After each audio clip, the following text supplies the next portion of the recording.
Doncs l'evolució de l'Ultimate Frisbee a les competicions escolars s'està experimentant en els últims anys un augment en el nombre tant d'escoles com d'equips que hi participen i gràcies a entitats com el CEP són cada cop més escoles les que poden inscriure els seus equips no només a la Lliga Escolar, sinó que també ja s'estan inscrivint a la Lliga Catalana on participen equips amateurs de tota Catalunya. Doncs la diferència principal de l'Ultimate Frisbee és que és un esport sense contacte i autoarbitrat.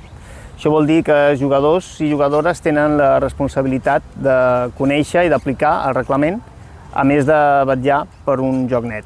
Com a novetat, s'està treballant perquè l'Ultimate Frisbee pugui formar part dels programes d'esport dins de les escoles. L'esportivitat l'Ultimate Frisbee es coneix com esperit de lloc i és precisament aquest esperit, aquest bon esperit, el que guia els jugadors en el seu comportament a l'hora de resoldre les diferents situacions que es donen durant el joc.